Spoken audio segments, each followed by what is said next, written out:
Pues aquí estamos de nuevo siguiendo con nuestro pequeño comentario a las lecturas de la misa, pero en especial en estos días la carta o epístola a los hebreos. Yo creo que una epístola era una carta que debía circular, compartirse con otras iglesias, comunidades, etcétera. Y como estábamos diciendo, estas líneas del capítulo 5 que creo que se leyó el lunes y quizá ayer también, y hoy estamos ya en Melquisedec, en el capítulo 7 que comenzó también un poco antes, pero es interesante ver exactamente lo que dice este pasaje del capítulo 5 que como decíamos va a hablar de dos cosas relacionadas pero diferentes, ¿no? Una es que Cristo siendo hombre se puede compadecer de nosotros y de nuestra debilidad. Ha sufrido lo mismo, ha pasado lo mismo, ha experimentado lo mismo, excepto el pecado, que es parte del misterio de Cristo hombre, ¿no? Que pudo fielmente obedecer a Dios siempre, su Padre, siempre, un hijo fiel, y aunque tenía una voluntad propia, es una herejía, la herejía monotelista de los primeros siglos, ¿no? Que Cristo solo tenía una voluntad divina. No, tenía dos voluntades, una de su naturaleza divina, la voluntad eterna de Dios, y después una voluntad humana que en el jardín la distinguió de la, hágase la voluntad tuya, no la mía. Yo quisiera que se apartara este cáliz, pero que no se haga lo que yo quiero, sino lo que tú quieres, y obedeció, ¿no? En esa película La Pasión del Cristo, que tendrá sus buenos y malos puntos, ¿no? De Mel Gibson, sí incluye una escena muy poderosa, porque como cinematografía puede ser muy poderosa. Aplasta la cabeza de la serpiente en el jardín.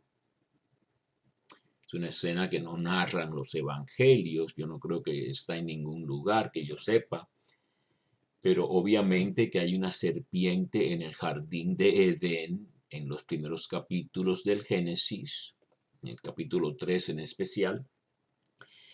Y esa serpiente diablo, que después es el dragón, que el libro del Apocalipsis lo junta todo como si fuera una sola entidad, el diablo, vamos a decir Satanás, eh, convence a la mujer que después convence al hombre para que pequen y quieran ser como Dios, ¿no?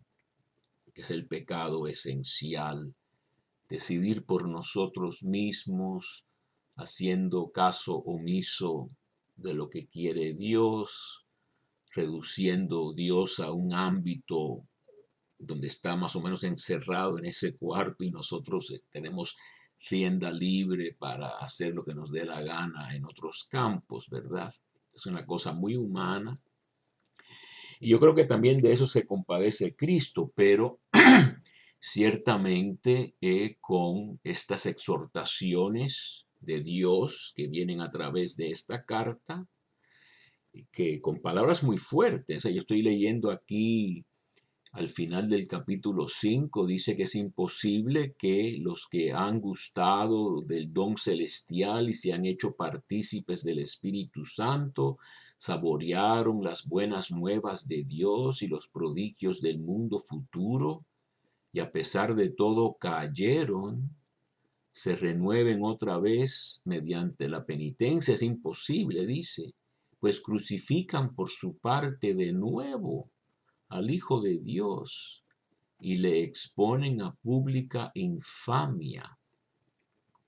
Así que en vez de santificado sea tu nombre, o dar gloria a Dios con nuestra obediencia a su voluntad, podemos en la iglesia, y se ha hecho mucho, difamar a Dios, hacer que los demás piensen que esto de Dios es para hipócritas y para personas que con la boca dicen cosas bonitas, pero después con las obras no. Pues todo eso son exhortaciones fuertes también de esta carta, ¿no? Y creo que se están leyendo en estos días. Entonces yo quería concentrarme en esto de la glorificación de Cristo como lo mismo, siendo lo mismo que su crucifixión, ¿verdad? En el Evangelio de Juan es así. Y también el siervo sufriente será levantado y glorificado. Y en el Evangelio de Juan, ser levantado es lo mismo que ser crucificado. Y ser crucificado es lo mismo que ser levantado, exaltado. Así que son las paradojas estas del lenguaje de Dios con que nos habla para mostrarnos imágenes, símbolos, pensamientos, para tratar de intuir algo del misterio tan grande que es Dios, que en verdad en un momento dado somos reducidos al silencio. Hablar más y más después ya se vuelve algo que no hace ni falta ni conviene. Entonces yo repito esto de que Cristo en su vida mortal o de la carne ofreció ruegos y súplicas con poderoso clamor y lágrimas al que podía salvarle de la muerte, y fue escuchado por su actitud reverente, ¿verdad? Esta piedad eusebia, ¿no? De donde viene el nombre Eusebio. Y aún siendo hijo, experimentó o aprendió, en verdad la traducción sería aprendió la obediencia. Así que siendo hijo, con esta, vamos a decir, corrección, todo padre corrige al hijo, eso lo va a decir Hebreos en el capítulo 12, pero la misma palabra esta de corrección, paideia, de donde viene pedagogía, se le aplica a la flagelación de Cristo 2 veces en boca de Pilato, en el capítulo, creo que es el 22 de Lucas. Lo disciplinaré o lo corregiré, también se podría decir lo azotaré, lo flagelaré. Lo dice 2 veces. Quiere decir que también Cristo sufrió esta disciplina en el capítulo 23 de Lucas, al 16 y al 22. El siervo sufriente de Isaías dice que con la corrección divina que él sufrió nos trajo la paz o la salvación. O sea, aquí habla de, como yo decía, de que experimentó, aprendió la obediencia y llegado a la perfección, habiendo sido perfeccionado, se convirtió en causa de salvación eterna para todos los que le obedecen. Entonces yo quería hablar un poquito más de esta perfección. Es la perfección, como decía yo, que se usa en la Biblia, en el Antiguo Testamento, en hebreo, tam, para los animales, sin tacha, sin ningún defecto, que era lo que se le debería ofrecer a Dios.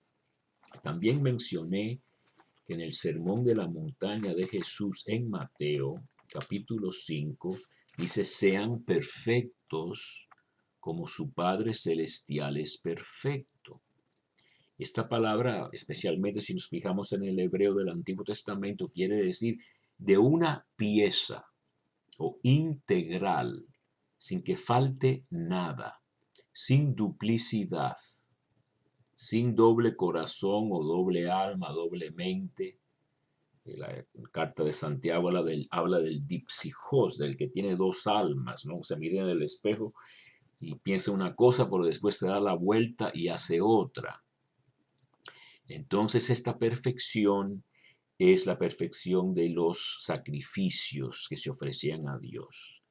Pero en el caso de Cristo, Él es sacerdote que se ofrece a sí mismo como sacrificio. Así que Él es el oficiante, vamos a decir, y la víctima, las dos cosas. Y esta perfección, el padre Benoit, el profesor que yo tuve de la carta a los hebreos en Roma, dice que es lo mismo que la ordenación sacerdotal. Porque en el Antiguo Testamento la palabra ordenación, que tiene que ver con algún tipo de orden o comisión o algo, no se dice, no se usa esa palabra, ¿no? Hay imposición de manos para otras cosas, pero la expresión muy extraña de los judíos, hebreos, en el Antiguo Testamento, en el libro del Éxodo, allá por los capítulos 28, 29, etcétera, es llenarle las manos a la persona que va a ser sacerdote, se le llenan las manos. ¿Qué querrá decir eso? Quizás se le ponen sacrificios en las manos porque los sacerdotes participaban, comían de lo que se ofrecía que no se quemaba por entero en holocausto. Así que ellos vivían de una dieta de mucha carne, dicen, ¿no? Pero la traducción griega, porque el hebreo es el idioma del Antiguo Testamento, pero después los mismos judíos que se les olvidó el hebreo hablaban griego en Alejandría, Egipto, tradujeron este Antiguo Testamento al griego y usaron la palabra perfeccionarle las manos a esta persona que se va a ordenar como sacerdote. Entonces el padre Benoit decía que esta llegar a la perfección de Cristo es lo mismo que habiendo sido ordenado, y aquí lo dice, proclamado por Dios sumo sacerdote a semejanza de Melquisedec. Así que la perfección de Cristo es tanto como sacrificio, como sacerdote ordenado que oficia o confecciona, como se puede decir también en la teología sacramental, compone el sacrificio, ofrece el sacrificio, en este caso, él mismo, ¿no? Entonces yo quería también ya comenzar a decir algo de este famoso Melquisedec, que es súper interesante. Es una persona que es sacerdote de Dios Altísimo, pero antes incluso de que existieran los sacerdotes judíos, los descendientes de Abraham. Porque, yo repito que es Abraham, el padre de Isaac, que después es el padre de Jacob, que es el padre de las 12 tribus, una de las cuales es la tribu de Leví, de donde viene el sacerdocio judío. Y Cristo no es de esa tribu, es de la tribu de Judá, la tribu del Mesías de David.